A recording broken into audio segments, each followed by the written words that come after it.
Hi, everyone. It's Charlene Lee, and today I'm going to be talking about how CIOs are thinking about generative AI, my favorite topic of the year. I've been talking to quite a few CIOs, and I thought I'd focus on this because they are bearing so much of the responsibility right now for organizations and companies who are thinking about what do we do about generative AI? How do we use it? Should we not be? Is it too early? So I really wanted to talk to the concerns and the questions that I've been hearing from CIOs. And so if you're a CIO, I would love for you to share what you have questions and concerns about. And if you're not a CIO, what are you hearing from your technology partners? What are they concerned about? What is your CIO asking about, thinking about when it comes to generative AI? And so I wanted to take today to talk about what are those questions and concerns, how generative AI is different from other types of enterprise technologies, and so therefore needs to be thought of in a significantly different way. And I think again, just talking to CIOs, this is I finding to be a very thoughtful and fruitful conversation. So first of all, again, please share where you're coming from. Would love to hear from you, and also what questions and concerns you're hearing, especially if you are a CIO that you have about generative AI. So the biggest question that I get from CIOs, like 95% of them are struggling with, what is the value of generative AI? And how do we think about the use cases? How do we think about the ROI?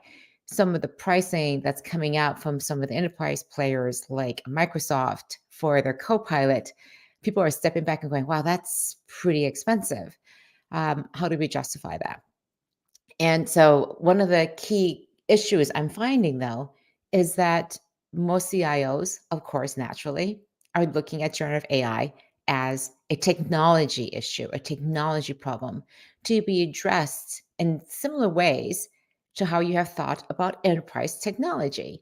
So, I want to go through and just say a little bit about what that looks like. First of all, I want to say hi to Jay. Hi, great to see you again, Jay. Hi to Eric, also coming from Rochester, Minnesota.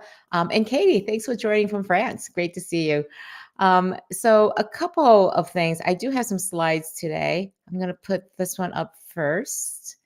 And I also just want to share that the slides are available here, and I'll put these into the chat too as well. Let me go and grab that link and get that up there. Sorry, I had something else in here. Okay, there. Logistics out of the way. So you can see the slides and get them here. I just have 3 slides for today. But I want to just share some of the biggest concerns that I'm hearing from CIOs. First of all, the thing that I talked about, how do we justify the value? What's the ROI? How do we measure the impact of this technology? All very good, smart questions to be asking. What about the data security and privacy? This stuff is really powerful. So, how do we ensure that our customer data, our employee data, all that confidential information that people have trusted with us, that it stays inside the organization? The nightmare scenario is that someone takes a customer database spreadsheet, throws into chat for the data investigator, and then find out that all that information is now in the public domain. That is a nightmare. The ethical and responsible use of AI, and in particular, the need for compliance with various regulations or legislations that may be coming down the pipe. But underlying that is also how transparent do we need to be? How transparent can we be about how we're using AI? Is there implicit bias in our data sets and the way we're using AI? How can we make sure that we're fair? All these ethical, responsible questions that come up that are being put to us right front and center that we typically haven't had to deal with in other technologies. Integration complexity, and is it going to be compatible with all of our legacy systems? How are we going to scale this? How are we going to make sure that how do we ensure performance is always there? And related to that, how secure and reliable is this technology going to be? It's all brand new. It's not really even technically a year out yet since we've seen the newest versions of generative AI. And then finally, what's the impact going to be on our workforce? What kind of skills and hiring do we need to have?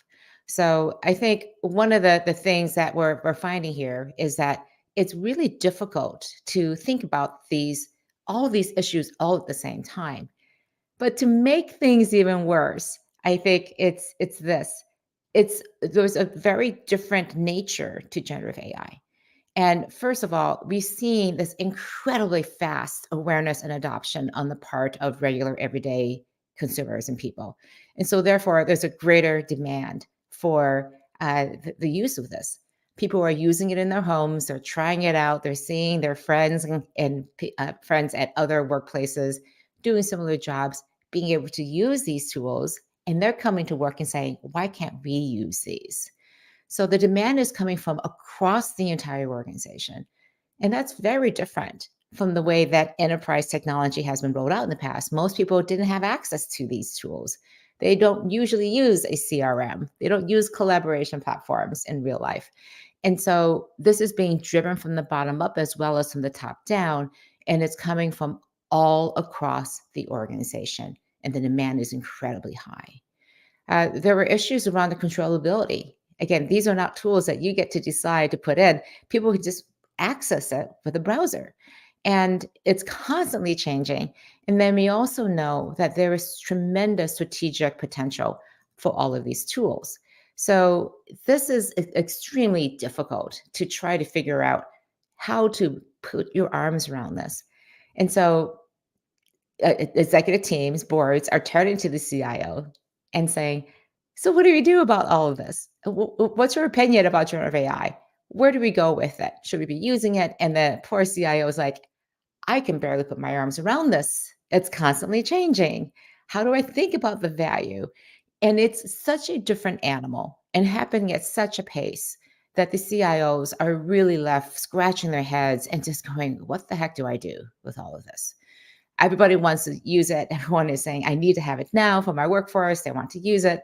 And at the same time, there's so much risk. There's so many implications that you don't want to make a mistake and jeopardize the organization's security and prospects for the future. So a couple other things. I want to say hi to coming from Marin, Salvatore coming from Long Island. Satish is saying hi also as well. A couple comments here from Jay. Security and privacy need to apply to all stakeholders. Absolutely. We're going to get to that in just a second, Jay.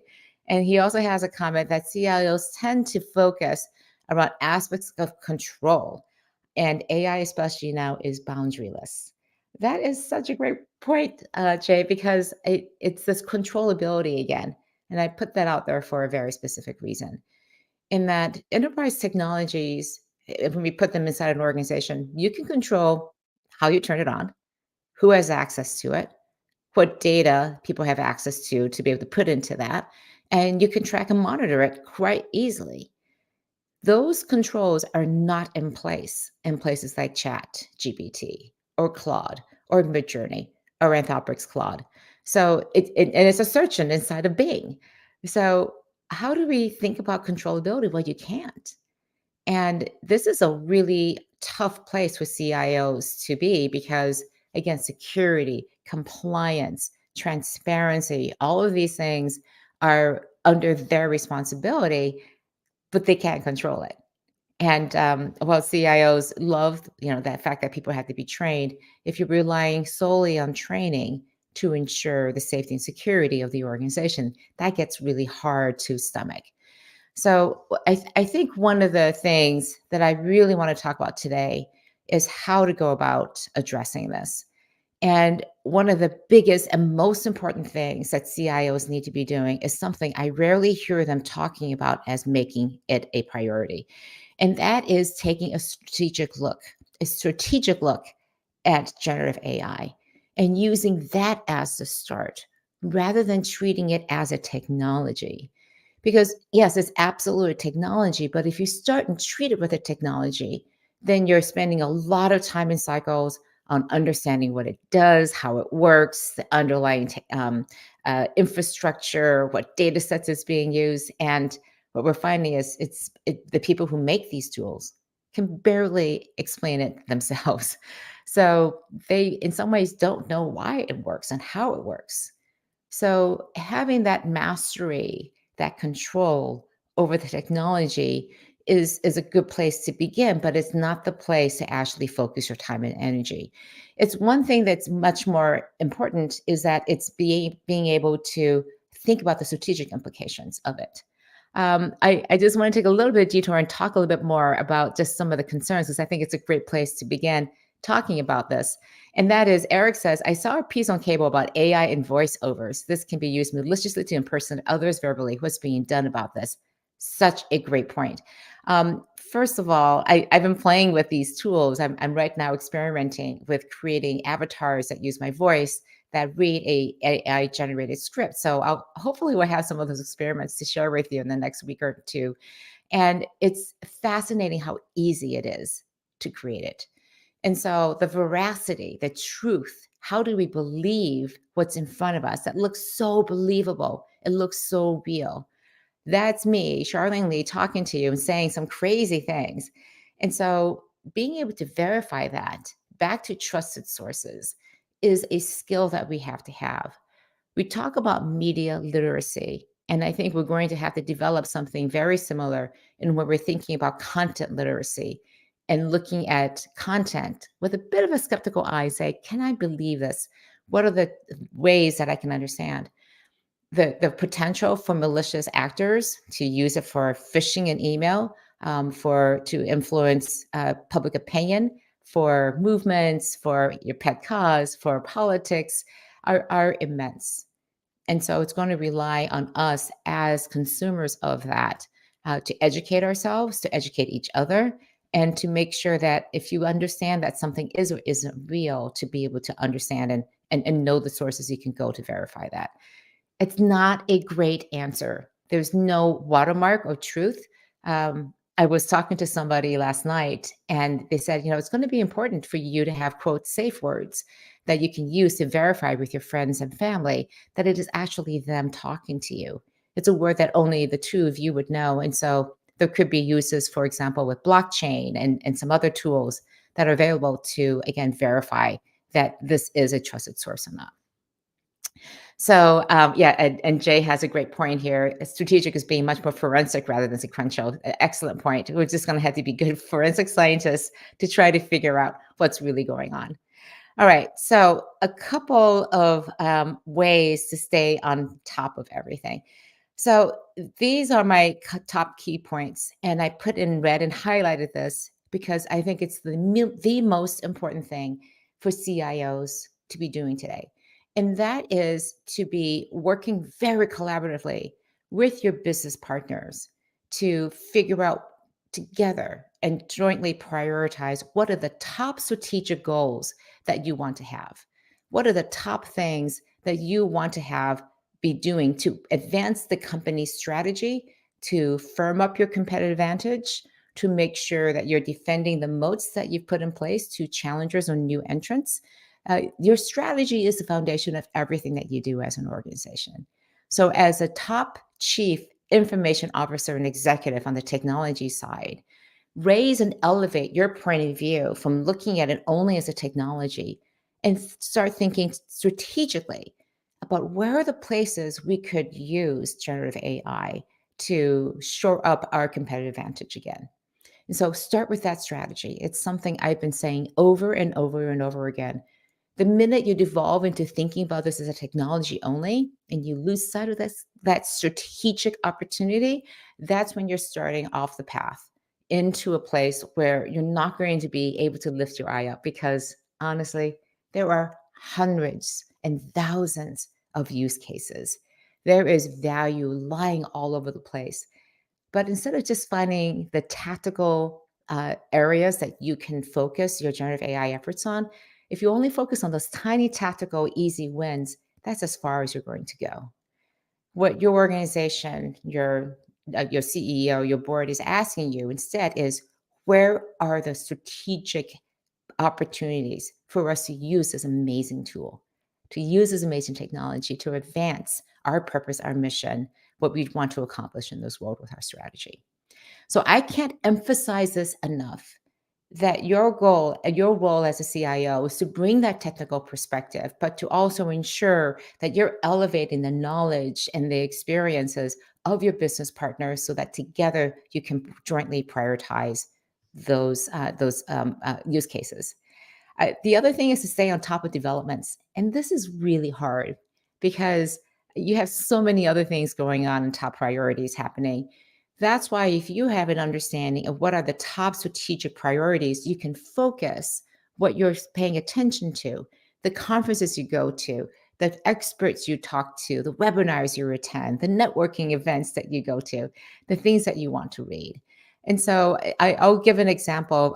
These are just two of my favorite examples of resources. I'll just put them here just to highlight a bit more. It's called Superhuman AI Newsletter.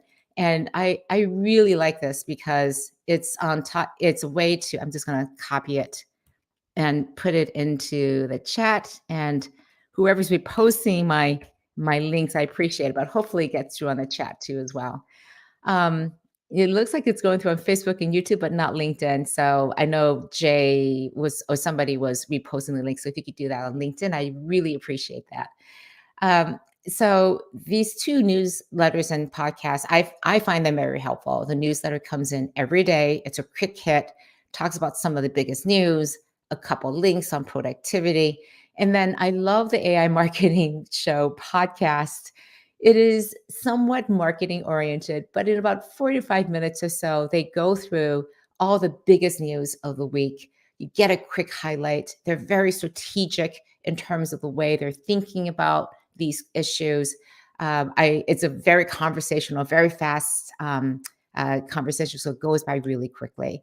So, as domain experts, again, AI marketing in particular, marketing is one of the fastest, most impacted areas of the organization in generative AI. So, what's happening there is probably happening in other parts of the organization, and it's a great place to again increase your knowledge in a very fast way while you're working out, taking a walking the dog, folding laundry, whatever it is that you're doing. So stay on top of the developments. There's no substitute for having that learning yourself. Encourage your team to do that and have that collective learning. Want to talk about defense? Have you seen my content around creating a generative AI strategy? The first step I encourage people to take in that strategy is to play defense. This is to address all the risks, the concerns that you may have, and I'll be talking about that in 2 weeks. Appropriately on Halloween, what are the worst things that could happen, and how do you mitigate those risks? And have the guidelines, the policies, the training. There's no substitute for that. And frankly, you should have those in place already, because I guarantee you, people in your organization are using these tools, and you want to make sure that everyone understands the guidelines, the no-go areas where they can go, how to be safe, what approvals are needed. Develop a culture of experimentation and innovation, AKA be agile, be adaptive. These are things that we know we have to be because it's constantly changing. What you think is going to be the direction you want to move in today could quickly shift and change with new technologies, new approaches. If you're trying to build a private large language learning model, and you want to use your own data, what are the best ways to do that? I've set up my own model. I have my own GPT. I'm testing it to see how it works and doesn't work against the other models and how I could be using it. It's become much, much easier and will continue to be easier. So the question becomes, do I dive in now? Do I dive in later? Again, go to the very first bullet on the slide. It's all about that strategic focus. Two last things here, and then we'll start closing up here, and I'll see if there's any questions too as well. Please ask questions, comment if you agree or disagree with some of these points. Would love to get that conversation going. My second last point here is you've got to partner with your HR, your CHRO, your Chief Human Resource Officer, because there is going to be a tremendous impact on your workforce. I was at my reunion back at Harvard Business School this weekend, and Professor Joe Fuller said, this is not about eliminating jobs. It's about rewriting job descriptions. We are going to have new skills that are going to be elevated. Some old skills won't be needed anymore. This is about reskilling, and even in your own workforce as a CIO, what are the new jobs and roles and creations that you're going to have? people like prompt engineers, AI ethicists, uh, ethics overseers. We have people who are going to be training the AI and are versed in those technologies and those processes. So it's reskilling in some cases, hiring in other cases, and in some cases, you're just developing these skills just along with everyone else because there's nobody else who's actually knows how to do this because it's so new. So, working closely with HR to think through how the workforce is going to change and having a forward looking view of the skills that you're going to need inside your organization and also how it's going to change throughout the rest of the organization. And then lastly, of course, it is all about making sure that your data is in a good place, that is accessible. If you have a data debt that you have to pay, start doing that now and double down on that. Because your data may not be in the place where it needs to be to implement your generative AI strategy. But if you know you can get it there in 6, 12, 18, 24 months down the pipe, then start now because don't delay.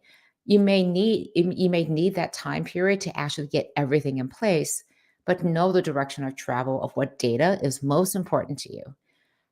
Last 2 weeks ago, I had my friend and co-author Katja Welsh talk about how it's important to have good data, but also understand you will never have perfect data.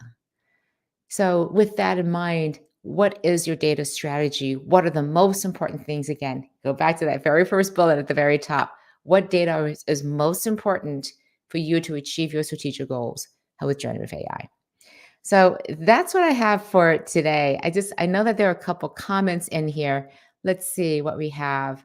Um, Latron, thank you so much. I'm glad you like these ideas. Glad you could join us today. Jay has another comment here. The defining cultural reinforcement in conventional companies rests in HR, accounting, and finance and CIO. AI will be changing the game board. So, what Jay is saying here is that the culture parts of the organization, the things that hold culture in place. Culture again is those unsaid ways of how we get work done around here. In many ways, are defined by finance, by HR, and by the CIO, by technology because these are the things that are foundational across the entire organization. So, working closely with all of those groups and also with the business units and the functions is a key part of those three functions. And so, having really good connections to finance, HR, and technology spaces together is going to be essential for driving your generative AI strategy. All right. So, that's what I have for today. It's so important again to make sure that you are thinking about the strategic aspects of this technology. So if you're the CIO or if you're working with a CIO, make sure you're having these conversations around the strategic transformations you want to drive. What's potential there? What are the places where you could really make a big difference? And I'll be talking about a lot of these, again, these threats. What are these big opportunities? And what are the things that are just so no brainer? You can just go do it. So I'll be talking about that in 2 weeks. But next, let's see, I have for next week on the 24th, I'll be discussing what boards need to know. I'm kind of just going through all these different groups inside the organization.